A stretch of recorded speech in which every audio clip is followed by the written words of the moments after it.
Now, this extraordinary awareness that we have of history as being the unfolding of Allah's knowledge, and we don't believe in a God who is in time. We have a timeless God, because past, present, future, they're all the same to Allah subhanahu wa ta'ala.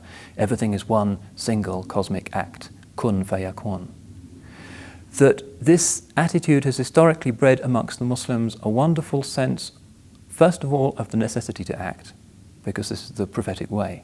وَقُولِ اعْمَلُوا, act, work. And on the other hand, a sense that everything that happens is good, because the purposes of Allah subhanahu wa ta'ala are good. And this virtue of rida historically created Muslim communities whose visitors were always struck by the sense of contentment and serene, resigned acceptance of Allah's decree. And the fact that that's slipping away from us, even though so many other aspects of Islam may seem to be prominent or even coming back to us, is, I think, something that we need to think about.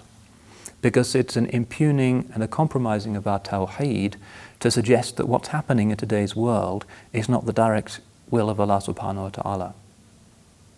Sometimes we see in the world manifestations of the divine beauty and grace and forgiveness, and that's preponderant. Sometimes we see in the world manifestations of the divine rigor and wrath. And this is one of the big differences between our understanding and, say, the Christian understanding. The Christians say God is love, and immediately they can't explain the meningitis virus or concentration camps or whatever, and that's a major source of loss of faith amongst them. Now we say that Allah is indeed Rahman and Rahim, and He is Al-Wadud, He has those beautiful attributes, and they do predominate. And at the end, when good and evil are finally differentiated, we will see that the Rahmah predominates over the divine wrath.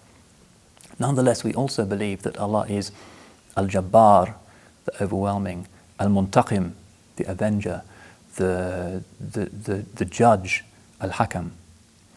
And that's one reason why Islamic theology hangs together so well when confronted by the paradoxes of evil and suffering in the world, that we believe that the world is the endlessly subtle interaction of 99 names that include names of rigor as well as names of beauty.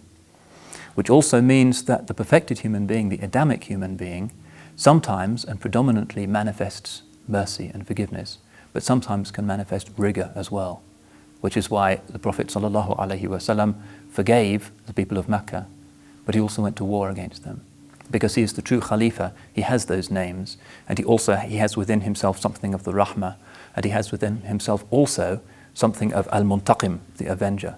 That the true representative of Allah subhanahu wa ta'ala on earth is not just the woolly-minded, kind, benevolent saint who always turns the other cheek, but sometimes has to uphold Allah's rule in the world through those names as well. And that's part of the completeness of Sayyidina Muhammad sallallahu alaihi wasallam, that in him we can see manifested, insofar as is possible for created mortal human beings, all of the names of Allah, not just the names of beauty and the names of mercy. So we look at the world and we see in some periods of Islamic history divine providence, al-inaya, opening the floodgates of blessings to the Muslim ummah, invariably in proportion to the extent to which we deserve it. The Sahaba, everything they did and saw was miracles. The conquests and the conversions and that extraordinary period in history was because they merited it. And at other times of Islamic history, we see other names of Allah subhanahu wa ta'ala manifested, names of rigor. And there can be times also of qabd, of constriction. And the sign of the true mu'min is that when he is given manifestations of Allah's beauty and grace and generosity, he gives thanks. And when he sees manifestations of the divine rigor, he is patient, he has sabr. And if he is truly one of the khulafa of Allah subhanahu wa ta'ala, he has this virtue of rida, which is one of the highest of the prophetic virtues.